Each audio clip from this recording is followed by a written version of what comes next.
This is your news source evening bulletin for today, Thursday, the 20th day of January in the year 2021. I'm Gordon Mosley. Here's what we're tracking tonight. Guyana has recorded an additional 819 cases of COVID-19 in the past 24 hours. There are now 12,355 active cases in the country, and a number of hotspot areas for infections have been identified. The bulk of the active cases are in Region 4, with 7,512 active cases. Region 3 has 1,935 active cases, and Region 10 has 754 active cases.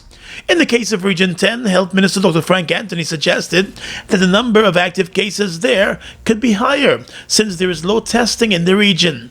There are hotspot areas in almost all of the regions.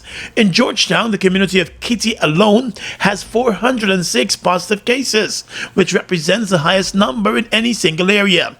Sophia has 310 cases, while there are 245 cases in South Ruimveldt, 222 cases in Camberville, and 220 cases in Cummings Lodge. So we have a number of hotspots, and again, I keep urging people that they need to wear their mask and take the precautions. A lot of people are seen all over the place mingling without masks, not keeping any social distancing, not adhering to any of the preventative measures that we've spoken about. Other areas on the east bank of the Marari, including Diamond, Grove, Eccles, Herstelling, and Providence, are listed as hotspot areas, while a high number of cases are turning up in Monrepo, Nonpareil, Better Hope, Haslington, and Paradise on the east coast. And unfortunately, some of these people are unvaccinated. So they are going to get infected if that's going to be their behavior. And therefore, we'll continue to see the spread. So unless we start taking precautions and unless we work together, we are going to see the virus continuing to spread. The Minister of Health is continuing his calls for citizens to get vaccinated, and for those who are eligible for the booster shots, to get those booster shots today. More news coming up in a moment. What is fiber? Think exceptional. GTT Fiber is an advanced high-speed internet product that delivers broadband via fiber optic cables with download speeds of up to 150 megabits per second. It means your internet is faster, and GTT Fiber comes with the added coverage of our Plume HomePass Wi-Fi system. Plume extends your Wi-Fi signal to ensure that you have the best experience in every corner of your home with Wi-Fi everywhere. Upgrade to GTT Fiber today and don't get left behind tomorrow. It's one of your biggest goals, getting your own home, where memories are made, where happiness lives. You may feel that home ownership or renovation is beyond your reach, but we at Republic want you to know that there's always a way. Ask us about our suite of mortgages. Let's help make your housing wishes come true. Or advise on how the equity in your existing home can finance other dreams and goals. Call or go online to learn more. Guyana's 2022 International Energy Conference and Expo, under the theme Charting a Sustainable Energy Future, will be hosted at the Guyana Marriott from the 15th to the 18th of February 2022. Meet and engage with energy leaders from around the world. The conference will feature addresses from His Excellency President Irfan Ali, His Excellency Vice President Bharat Jagdeo, Honorable Prime Minister Mark Phillips, His Excellency Chandrika Prasad Santoki, Honorable Prime Minister Mia Motley, and many other highly esteemed speakers. Charting a Sustainable Energy Future, Guyana's 2022 International Energy Conference and Expo.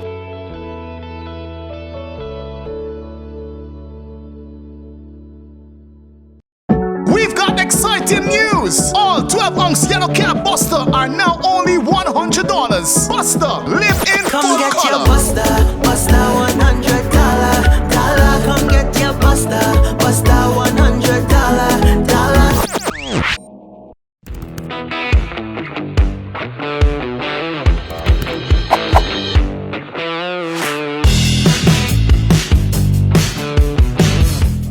Welcome back.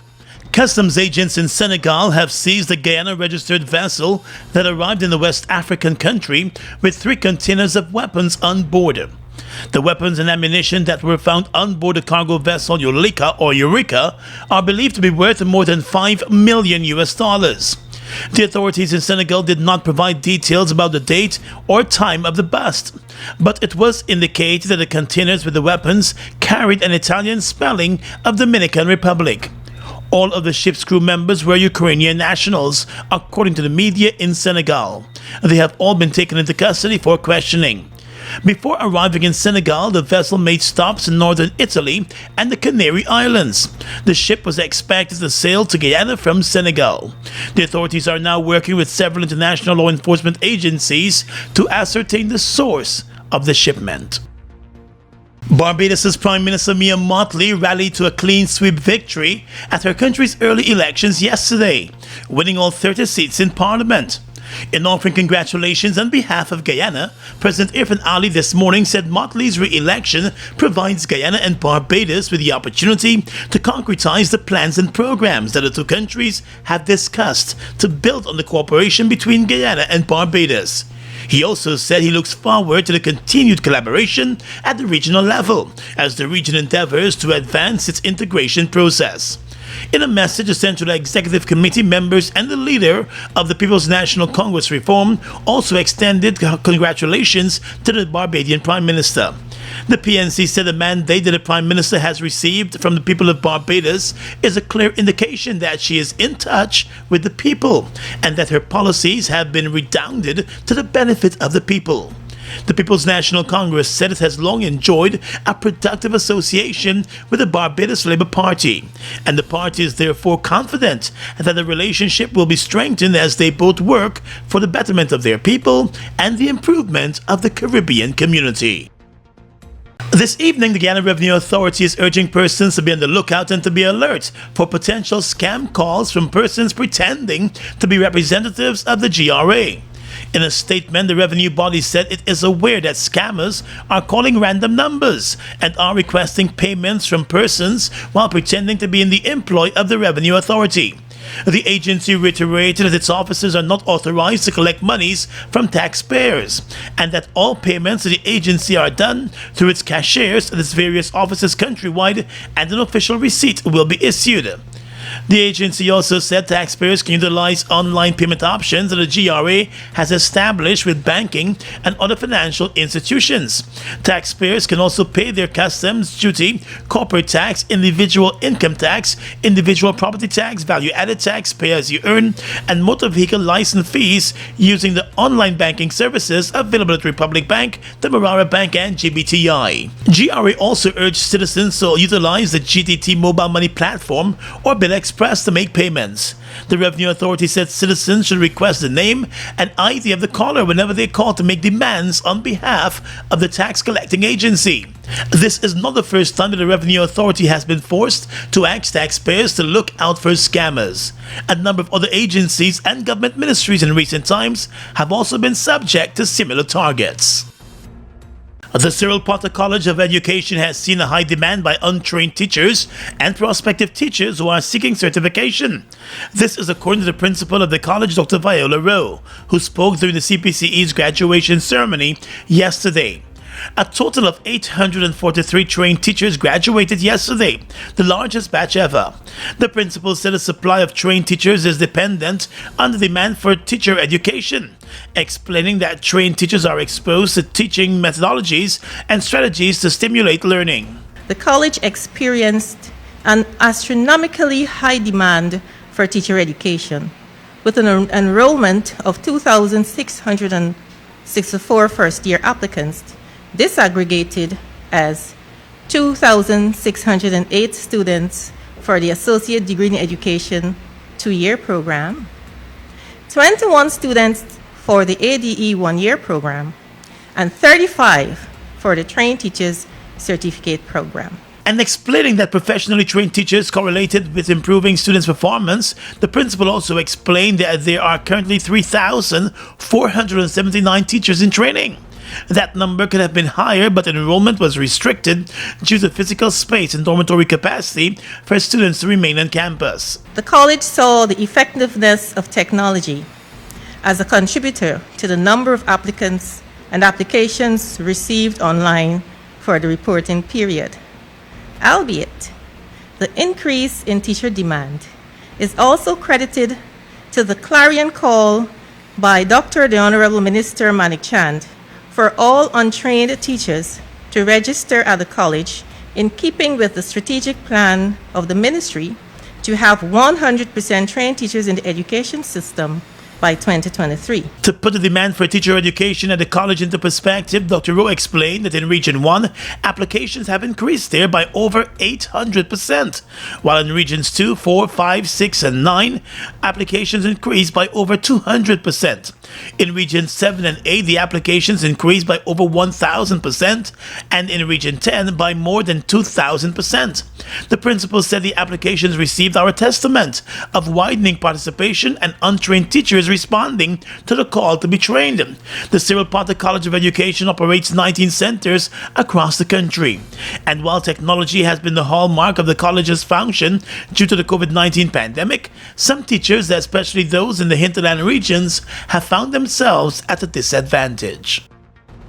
The Guyana Teachers Union, the Guyana Public Service Union, and the umbrella body Guyana Trades Union Congress, which challenged President Granger's powers to issue the first COVID-19 regulations back in March 2020, have withdrawn their application to the court.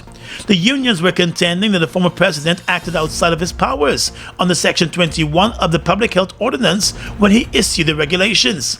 The case was set to get underway this morning before Chief Justice Roxanne George, but attorney Darren Wade expressed his client's intentions to discontinue the case, explaining that the state has since corrected the issue, now that the Central Board of Health has assumed its full responsibility of issuing and managing COVID-19 regulations. The application had explained that in the absence of action by the National Assembly, which could add COVID-19 to the list of diseases in the section, the Central Board of Health is not empowered under Section 21 to make regulations in relation to its management.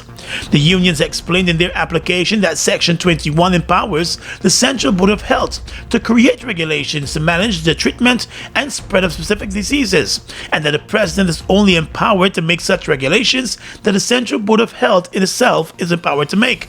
The unions also contended that by continuing to delegate to the Ministry of Health the power to create regulations in relation to the COVID-19 pandemic, the President violated its legal principle in constitutional and administrative law that says no delegated powers can be further delegated. Despite the impact of the pandemic on the business community, Banks DIH Limited has managed to record a 28.6% increase in its profits for 2021. When shareholders of the company meet virtually for their annual general meeting on the 28th of January, they will be told that the company saw an after-tax profit of $6.7 billion, and that represents a 28.6% increase over the previous year. Company Chairman and Managing Director Clifford Rees in the company's report will explain that a significant increase in profit is as a result of a 6% increase in physical sales, with a 17.7% increase in the dollar sales turnover. The total revenue generated by the company in its 2021 financial year was $35.8 billion, representing an increase of 17.7%. The chairman in his report said the past year presented a number of challenges, with the COVID-19 pandemic topping the list. He said the COVID-19 lockdown and restrictions curtailed market access, but the company was able to weather the storm with its delivery service that customers have taken advantage of. In the past year, the company was able to upgrade many of its manufacturing facilities, including in the bottling and food production divisions. The company intends to drive into the automotive industry market this year with the opening of Banks Automotive and Services. The headquarters for that new company and showroom will be located just across from the Banks DIH headquarters at Thirst Park. It is currently under construction. The company will also start construction of 2 new restaurants this year under its Quick Serve brand. One will be built at Bartica, while the other will be built at Breeden Hoop. The company chairman in his report to shareholders said they need to all remain positive and committed to excellence, in keeping with the company's motto. Guyana's 2022 International Energy Conference and Expo under the theme Charting a Sustainable Energy Future will be hosted at the Guyana Marriott from the 15th to the 18th of February 2022. Meet and engage with energy leaders from around the world. The conference will feature addresses from His Excellency President Irfan Ali, His Excellency Vice President Bharat Jagdeo, Honorable Prime Minister Mark Phillips, His Excellency Chandrika Prasad Santoki, Honorable Prime Minister Mia Motley, and many other highly esteemed speakers. Charting a Sustainable Energy Future, Guyana's 2022 International Energy Conference and Expo.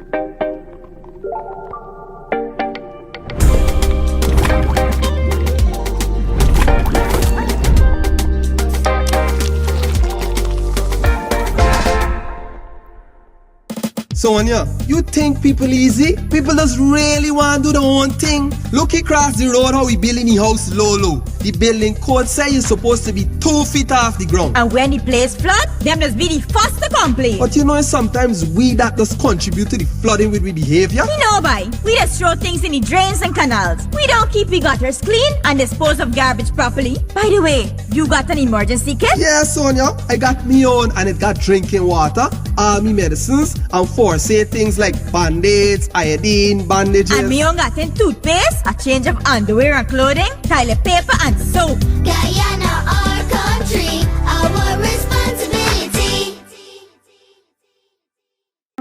It's one of your biggest goals, getting your own home, where memories are made, where happiness lives. You may feel that home ownership or renovation is beyond your reach, but we at Republic want you to know that there's always a way. Ask us about our suite of mortgages. Let's help make your housing wishes come true. Or advise on how the equity in your existing home can finance other dreams and goals. Call or go online to learn more. We've got exciting news! All 12-ounce yellow cab Buster are now only $100. Buster, live in Come full get color. your Buster, Buster $100. Come get your Buster, Buster $100. How fast is fiber? Think fast. GTT Fiber has 3 packages with download speeds of 50, 100, and 150 megabits per second. That's fast enough to stream movies and music, to chat with Gran and Fran, to study, and more. What would you do? Upgrade to GTT Fiber today and don't get left behind tomorrow. Fuel it up and drive, Super 95. Tune up. Fuel it up and drive, Super 95. Tune up. Protect your fuel system, boy. High mileage and performance, boy. Guy Super 95 gasoline gives you more reasons to drive and is available at 56 service stations nationwide. For affordable price, high performance, and high mileage, choose Guy Super 95 gasoline. Fuel it up and drive.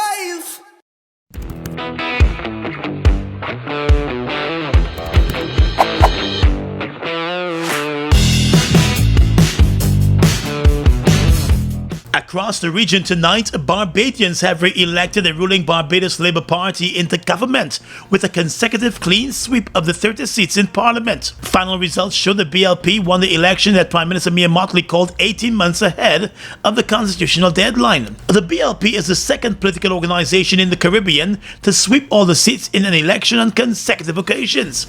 The other organisation was the new National Party of Prime Minister Dr. Keith Mitchell in Grenada. Motley, who had already signalled that this would be her last general election, told supporters that she will be announcing her new cabinet on Monday.